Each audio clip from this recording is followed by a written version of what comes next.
Hello everybody, thank you for being here and thank you to the scientific committee for the upgrade from poster to lightning talk. The work I'm going to present was mainly developed by Lourdes Morillas, a Marie Curie Fellow at the University of Lisbon, of which I'm just the proud supervisor. Despite the great number of studies considering individual environmental factors, the synergistic effect of these factors on lichen physiological response are far from being clear. Consider, for example, nitrogen deposition and climate change. Not only these factors have direct effect on lichens, but have also an indirect effect by impacting forest dynamics of which lichens are part.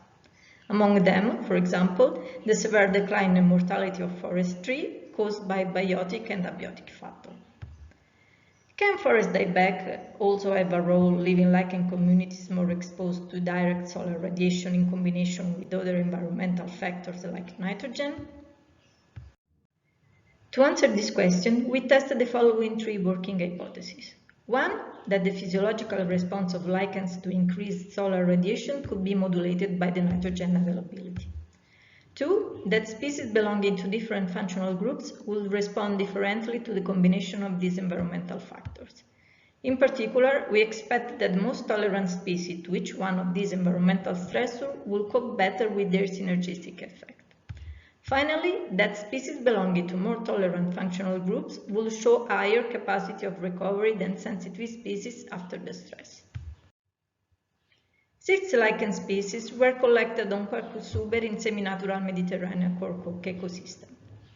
The two sampling sites, located on the two sides of the Tagus River, present low comparable nitrogen availability due to the proximity of agricultural activities. The collected lichen species belong to slightly different functional groups in terms of tolerance to nitrogen and direct solar radiation. Xanthoria peritina and Ramalina lacera were the most tolerant to nitrogen, while Usnea and Palmotrame pollucinum the most sensitive.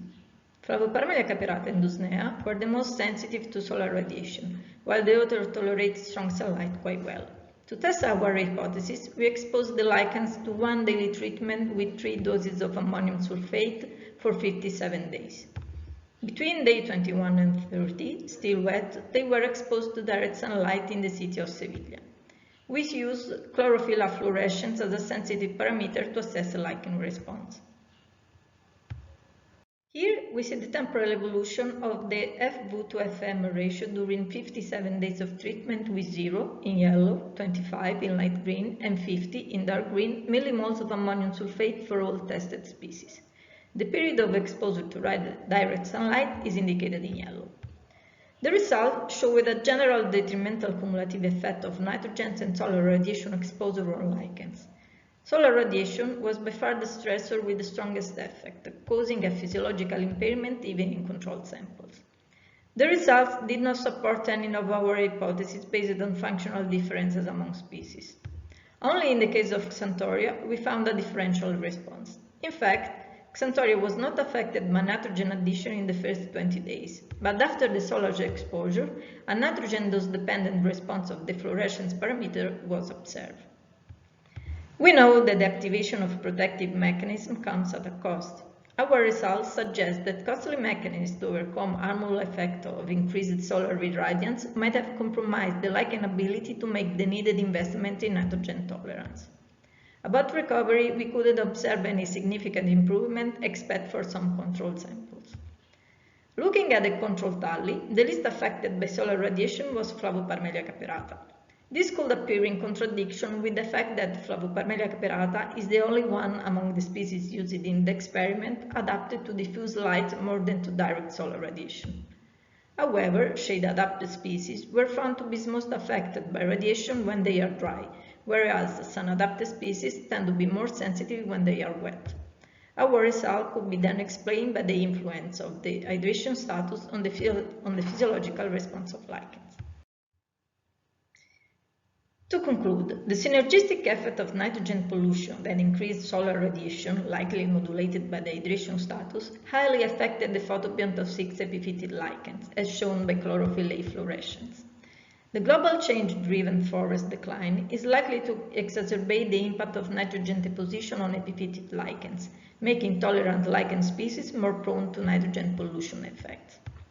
Irrespective of their functional groups, all species show a homogeneous response to nitrogen, with cumulative detrimental effect and an inability to recover following sunlight exposure.